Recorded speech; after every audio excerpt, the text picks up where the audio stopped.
అయితే చంద్రబాబు నాయుడు గారు ముఖ్యమంత్రిగా గెలిచిన తర్వాత మొదట ఆయన సంతకం మెగా డిఎస్సి పైన చేస్తానని చెప్పారు.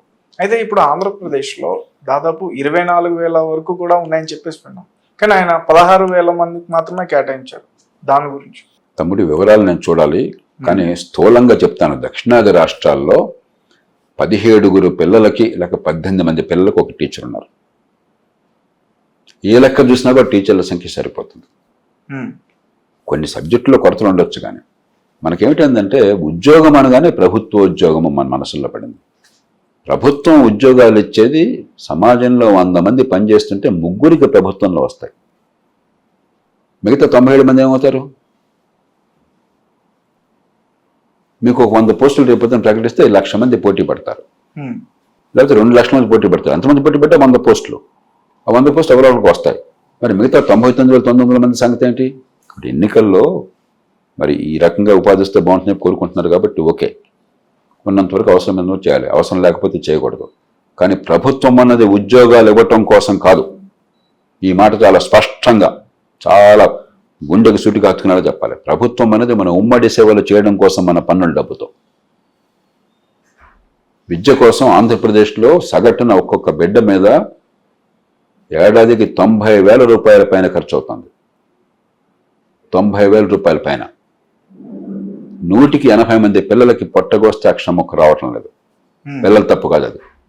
ఈ డబ్బు ఖర్చు అంతా కూడా పిల్లల విద్య మేధస్సు వికసించడం కోసం పెడుతున్నామా, కొంతమందికి ఉద్యోగాలకి జీతాలు పెంచడం కోసం పెడుతున్నామా? ఆత్మసాతం చేసుకోవాలి మనం. వేలం వేరు అయిపోయింది మనకి. జాబ్ క్యాలెండరు, ఉద్యోగాలు ఇవ్వటం. ప్రభుత్వం ఉద్యోగాలు పని చేయరా? పన్నులు ఇచ్చాను, పన్నుల డబ్బుతో పని చేయ మాకు.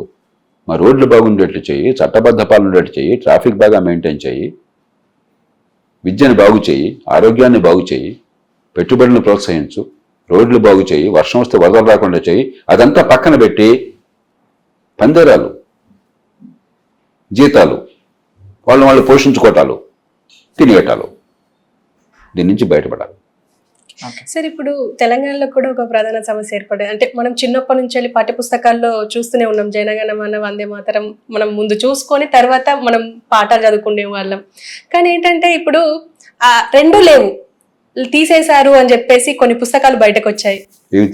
పాఠ్యపుస్తకాల్లో మనకున్న పాఠ్యపుస్తకం జనగణ వందే మాతరం చేశారు సార్. వీడియోలు సోషల్ మీడియాలో బాగా తెలియదు. కానీ ఈ దేశంలో ఏ పార్టీ అయినా కూడా జాతీయ భావాలకు అంకితమైనటువంటిది. జాతీయ గీతాన్ని జనగణమన కానీ వందే మాత్రం కానీ తీసేద్దామని ఎవరు అనుకోరు. అదేమన్నా అంటే అపోహ ఉంటుంది. చిన్న పొరపాటు జరిగితే నాకు తెలియదు కాబట్టి మాత్రం వ్యాఖ్యానించు.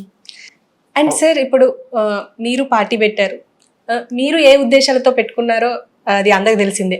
కానీ ఒక పార్టీ అంటే ఎలా ఉండాలి? అంటే మేము ఇప్పుడు చూస్తున్న పార్టీలు అయితే పార్టీలు కావు.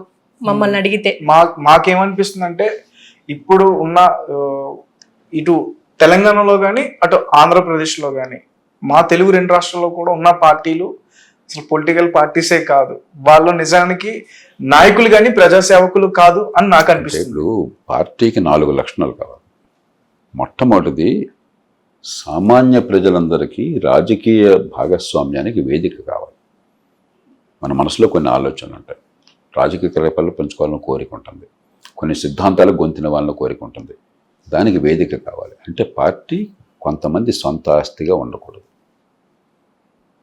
రెండోది, పార్టీలోకి సమర్థుల్ని, నిజాయితీ పరుల్ని ఆహ్వానం పలికే తీరు ఉండాలి. అంతేగాని నాకు బాగా ఊదే వాళ్ళని, పూర్తిగా నాకు ఏ మాట అంటే తానంటే తందాననేవాడిని అలా కాదు.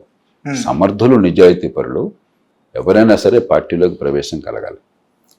ఆ సమర్థులు, నిజాయితీ పరులు నిజాయితీగా అవినీతికి పాల్పడకుండా హేతుబద్ధమైన విధానాలు, అంటే తాత్కాలికమైన తాయిలాలు, కులం, మతం వీటి ఆధారంగా కాకుండా వాళ్ళ శక్తి సామర్థ్యాలు, వాళ్ళ ఎజెండా, వాళ్ళ గత చరిత్ర, వాళ్ళ విశ్వసనీయత, వాళ్ళకు ఉన్నటువంటి బలమైనటువంటి భావజాలము, దాని ఆధారంగా పెరిగే అవకాశం కలగాలి. ఆ తర్వాత పార్టీలు ప్రజలకి నిర్దిష్టమైన ప్రత్యామ్నాయాన్ని చూపగలగాలి. ప్రతి రంగంలో ఇక్కడ ఈ పొరపాటు ఉంది, దాన్ని ఇలా బాగా చేస్తాం, ఇక్కడ జరుగుతుంది కానీ ఇంకా ఎక్కువ చేయాలి, ఈ రకంగా చేస్తాం. ఆ స్పష్టమైన ప్రత్యామ్నాయాన్ని ప్రతిపాదించాలి. దాని ద్వారా మద్దతు కూడగట్టాలి. ఆ మద్దతు కూడగట్టాక ప్రభుత్వంలోకి రమ్మని ప్రజలు ఆశీర్వదిస్తే ఏ అయితే హామీలు ఇచ్చామో ఏ ప్రత్యామ్నాయాలు ప్రకటించామో దాన్ని అమలు చేసే శక్తి ఉండాలి. ఇవాళ ఇది మర్చిపోయినాం. పార్టీలు ప్రైవేట్ ఆస్తులని, ఒక సొంత కంపెనీ లాగా, ఒక జాగీర్ లాగా, ప్రైవేట్ ఆస్తిలాగా అయిపోయింది. ప్రజలకు ప్రత్యామ్నాయాలు చూపెట్టడం కాదు, ఏదో రకంగా డబ్బులు ఇచ్చో, లేకపోతే తాత్కాలికమైన తాయిలాలు ప్రకటించో, లేకపోతే కులం మతం ఆధారంగానో ఏదో రకంగా జనాన్ని సేకరించాలి. పార్టీలో నాయకత్వం పెరిగేది సామర్థ్యాన్ని బట్టి, నిజాయితీని బట్టి, సేవా లక్షణాలను బట్టి, నాయకత్వ లక్షణాలను బట్టి కాదు. ఎంత డబ్బు, ఏ కులం, ఎవరు కొడుకు, ఈ పరిస్థితి వచ్చింది. ఇవన్నీ మారాలి. పార్టీలు అంతర్గత ప్రజాస్వామ్యం రావాలి, రాజకీయం తీరు మారాలి. ఒక్కరోజు మారదు. కాబట్టి క్రమక్రమంగా మార్పు కోసం మనం ప్రయత్నం చేయాలి. మనం ఏం చేసాం, ఈ ఊబిలో కూరుకుపోయి ఇదే పరిపాలన అనుకుంటున్నాం, ఇదే రాజకీయం అనుకుంటున్నాం. వీడి మీద ఆడు, వాడి మీద ఈడు, ఈ కులం మీద ఆ కులం, ఆ కులం మీద ఈ కులం. దాని నుంచి బయటపడాలి, ఇంకా పరిణతి చెందాలి ప్రజాస్వామ్యం. అనిపిస్తుందా సార్ పడే అవకాశం ఉంది అనేసి? నాకేమాత్రం అనుమానం లేదు, కాకపోతే కొంచెం సమయం పడుతుంది. అనుకున్నంత వేగంగా జరగదు, కానీ ఈ ప్రజాస్వామ్యం సజీవంగా ఉంది, బలంగా ఉంది. ప్రజల మనసులో, ఉదాహరణకి ఎన్నికల్లో దేశమంతా ఈ రకంగా ప్రజలు ఫలితం ఇస్తారని మీరు అనుకున్నారా? అన్ని పార్టీలు కూడా జాగ్రత్తగా ఉండాలి. ప్రజలు మేలుకుంటున్నారు, అర్థం చేసుకుంటున్నారు. మనం వాళ్ళని ఇష్టం వచ్చినట్టుగా ఏదైనా చేయొచ్చు అని చెప్పి అనుకోకూడదు, అని అర్థం చేసుకుంటున్నారు. కాబట్టి ప్రజల్లో నిజమే చదువు లేదు, కానీ ఇంగిత జ్ఞానం అన్నది. మంచి చదువు ఉండి స్థానిక ప్రభుత్వాలు బలపడితే ప్రజల్లో ప్రజాస్వామ్యం మరింత పెరుగుతుంది. అయోధ్య అసలు దేశమంతా అందరం సెలబ్రేట్ చేసుకున్నాం, హిందువులు, ఈవెన్ ముస్లిమ్స్ కూడా వెళ్ళారు. కానీ అయోధ్యలో ఈ పార్టీ ఓడిపోయింది, ఎందుకంటారు? అందుకే ఇప్పుడు పార్టీలు ఏమనుకున్నా కూడా ప్రజలు మతానికి రాజకీయానికి మధ్య సంబంధాన్ని పెద్దగా చూడలేదు. అంతేకాదు, మన సమాజంలో మనకి కులం అన్నా, మతం అన్నా, భాష అన్నా, ప్రాంతం అన్నా కొంచెం ఇతరులను చులకం చేస్తున్నప్పుడు మనం తమిళను అరవాళ్ళు అంటాం. అరవం అంటే రణగణ ధ్వని అని చెప్పాను. తమిళ భాష మన గురించి అలాగే అనుకుంటారు. అలాగే ఈ జిల్లా వాళ్ళు ఆ జిల్లా వాళ్ళకి వచ్చి, తెలంగాణ వాళ్ళు ఆంధ్ర వాళ్ళకి వచ్చి, ఆంధ్ర వాళ్ళు తెలంగాణకు వచ్చేది అనుకుంటుంటాం. చిన్న చిన్న పెద్దగా ఎక్కువ లేకపోయినా కూడా. కానీ మనకి అంతర్గతంగా ఒక స్పష్టమైన అవగాహన ఉంది ప్రజలకి. కొంచెం ఆ పరిమితి లోపల కాస్త ఇలాంటివి పర్లేదు, కానీ గీత దాటితే మేము ఒప్పుకోమని స్పష్టమైన అవగాహన ప్రజలకు ఉన్నది. అందుకని మతం విషయంలో కానీ, కులం విషయంలో కానీ, ప్రాంతం విషయంలో కానీ మనం కొంచెం ఎక్కువగా వెళ్ళిపోయి విభేదాలు సృష్టించే ప్రయత్నం చేస్తే ప్రజలు ఎప్పుడు తిరస్కరిస్తారు.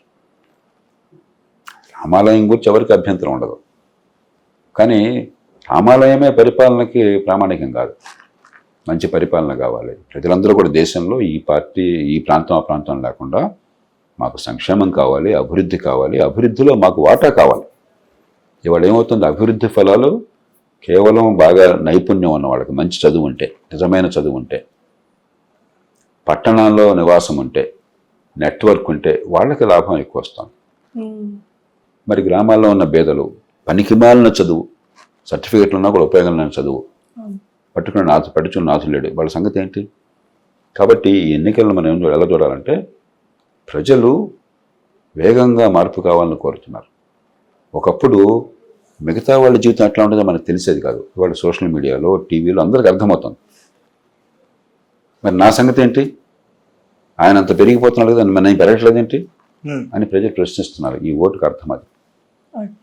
కాబట్టి మీరు ఎన్నైనా చేయొచ్చు, చివరికి ప్రజలు చాలా వేగంగా మార్పు కావాలని కోరుతున్నారు. ప్రజల్లో ఒక అసంతృప్తి ఉన్నది, ఇది చాలదు అని పేద ప్రజల్లో. దాన్ని అర్థం చేసుకుని ఆకాంక్షలకు అనుగుణంగా తాత్కాలికమైన తాయిలాలతో డబ్బుతో లోపరుచుకోవడం కాకుండా వాళ్ళ శక్తి సామర్థ్యాలు పెంచి వాళ్ళ ఆదాయాలు పెంచేందుకు ప్రయత్నాలు చేయాలి. ఇంక్లూజివ్ డెవలప్మెంట్ అంటాం. ఆ సమగ్రమైన అభివృద్ధి పేదలను భాగస్వాములుగా చేసి వాళ్ళతో సంపద సృష్టింపజేసి వాళ్ళ ఆదాయాలు పెంచే అభివృద్ధి కావాలి. ఈ వర్డ్కి అర్థం అది. దీన్ని కులాలు మతాలుగా చూస్తే మనం చాలా తప్పు పప్పులో కాలేస్తాం. Thank you sir, thank you very much. చాలా విషయాలు చెప్పారు.